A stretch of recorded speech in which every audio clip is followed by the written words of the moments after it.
Hey you guys, it's Peter, and welcome to my channel, Peterisms, where I tell stories of my life and just little things that I've learned as I've grown into the person that I am today. And I'm getting ready to go get my coffee. I'm sitting here drinking water. It is beautiful outside.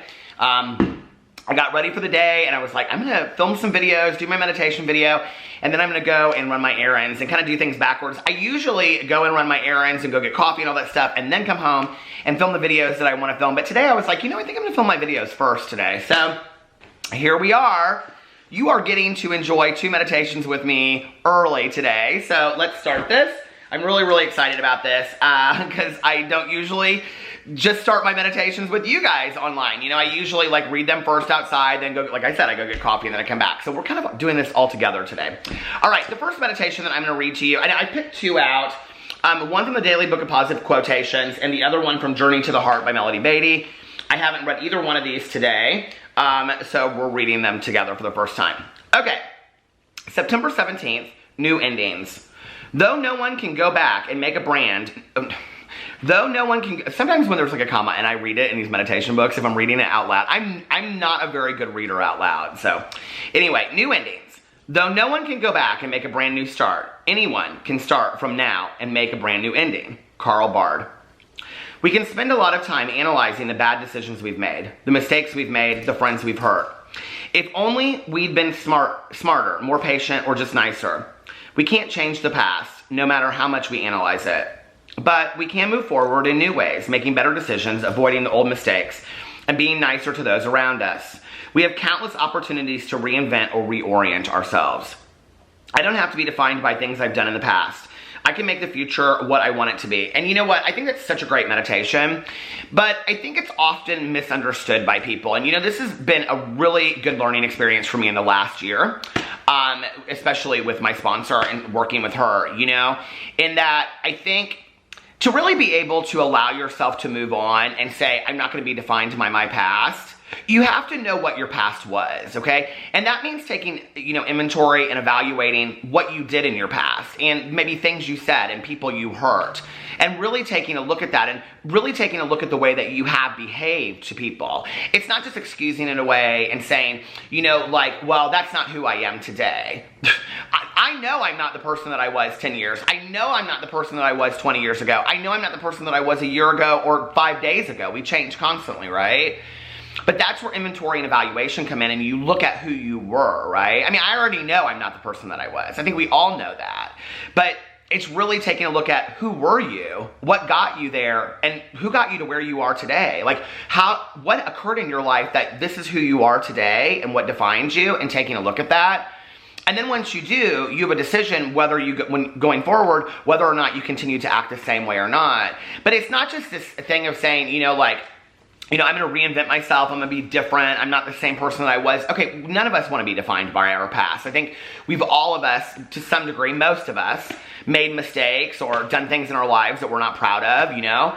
And no, we don't want to live in that shame and guilt forever. There's no point. It's not healthy for us, right? But to just gloss over it and act like it never occurred, to just act, I mean, that's like missing 2nd and 3rd grade, right? It's like going from 1st grade to 4th grade and like acting like, what? I'm just all of a sudden in 4th grade. And just like you never missed, it's being, you know, unavailable for the lesson. It's about, you know, not, you know, when my sponsor always says to me, this is an opportunity for growth, it's not taking that opportunity for growth. And I guess, you know, often in life, I'm very confused by this. And maybe it's because I've been in recovery for so long. Maybe it's because I'm around people that just talk this language or whatever. But I'm often surprised by people that really don't want an opportunity for growth. They really don't want to be a better person. You know, I say in my videos a lot, who wouldn't want that? Who wouldn't want, I always say, you know, who wouldn't want the best for somebody else? Well, it has been proven to me, especially on social media, there are a lot of people out there that wouldn't want the best for somebody else. And that there are a lot of people out there that don't want to grow into the best version that they can be. But that's not my story, and I can't speak to theirs. I can only speak to my experience, you know?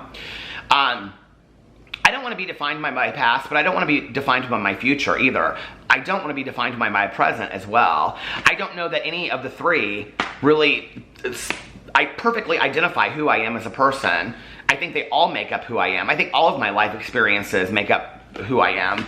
The great things I've done, the great successes, and the horrible mistakes that have landed me right on my face, I think they have all made me who I am as a person today.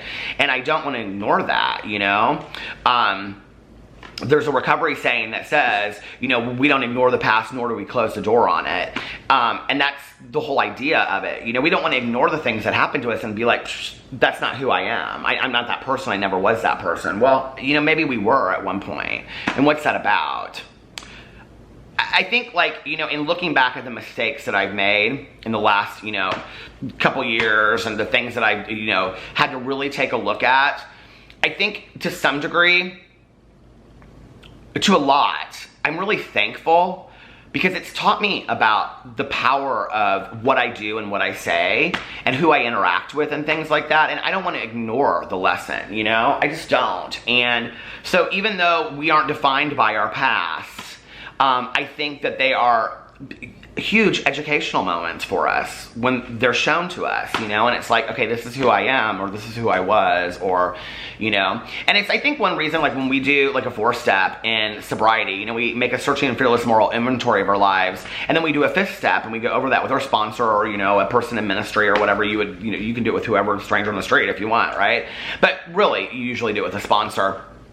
And what you look at is your part in that, right? So you look at some, you know, resentment that you have, let's say, for example, and then you look at, you know, how it's affected your life, what specific thing happened, and then what areas of your life did it affect my ego, my pride, whatever, and then you look at what's your part in that. Well, that's always really hard, isn't it, to look at what our part is in a situation?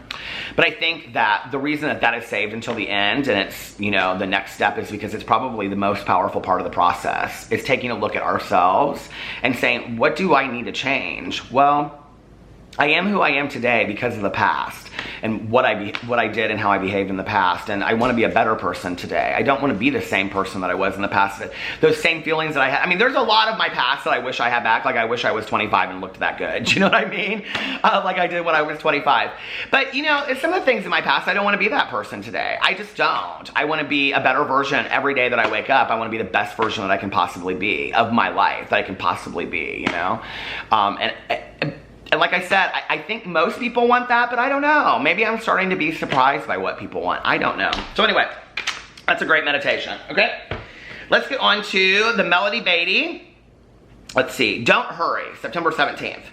Don't worry and fuss about what you're going to do tomorrow or how tomorrow's answer will come. The way to get, this is kind of like a lot of what I was just talking about. You know, it's like, it's more about living in the present and, you know, who you are today. But let's see what this meditation says before I get into that. Don't worry and fuss about what you're going to do tomorrow or how tomorrow's answers will come. The way to get through a task, a day, a life is to stay in the present moment. Racing, pushing, trying to force things forward doesn't work. Not anymore. Hurrying will not speed up the process or the journey. In fact, if you race ahead of yourself, you may find you need to go back, return to the parts you skipped over, and go through it again fully present. Yes, there are times we need to press on, times we need to push a bit more, but hurrying won't speed up the process. It will just keep us tense, out of step. To speed up the process, we need to fully immerse ourselves in the moment and then focus our energy, our presence, our emotions, our thoughts, and our heart. Stay in the present moment. Listen to your heart right now. Be gentle and loving with yourself right now. Be open to the guidance around you right now. Guidance that will make the present moment come alive. If you stay in your heart, stay with yourself, stay in the present, tomorrow's answers will come just as today's did, naturally, gently, and on time. I was just talking to a friend of mine the other day, and I don't really remember in regards to what we were talking about, but I was saying, you know, like, you know, my grandma used to always say to me, like, when I would be waiting for my mom to pick me up or whatever, you know, when I was a little kid, and she'd say, a watched pot never boils. Have you ever heard that saying? So, like, if you sit there and you're boiling water and you sit there and you watch it, it just, like, takes forever, right? And I think that sometimes, you know, what it is, and it's also, like, along the, you know, sayings that my mother used to always say to me, don't borrow trouble, you know? It's like, and I had a sponsor of mine that said 90% of the time the things that I worried about never even happened. So it's about living in the present and what lessons the present is offering us today. You know, what's this saying? The past is something, the future is this, and the present is a gift. Some corny little saying like that. But it's true, you know, it's true. And there's a recovery saying, and it's like, if you have one foot in yesterday and one foot in tomorrow, you poop all over today. And there's so much truth in that, right? And it's hard. It's hard not to live in the past, like we were just talking about in the last meditation, and live in guilt and shame. But it's also hard not to live in the future and be like, okay, when is the lesson going to be over? When are things going to be better? Or I can't wait till this trip, or I can't wait till Christmas, or I can't wait till this, whatever. It's really hard sometimes, I think, to live in the present.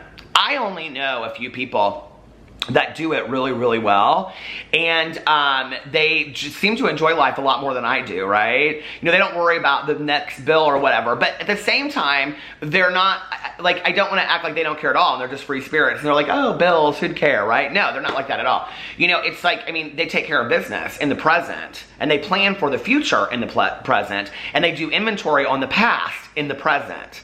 But they don't live in the past, and they don't live in the future. They live in the present. And I think that's the difference, So anyway, I think those are some good meditations for today. I hope you guys are having a fantastic Tuesday. I love you, and I will see you tomorrow. Bye.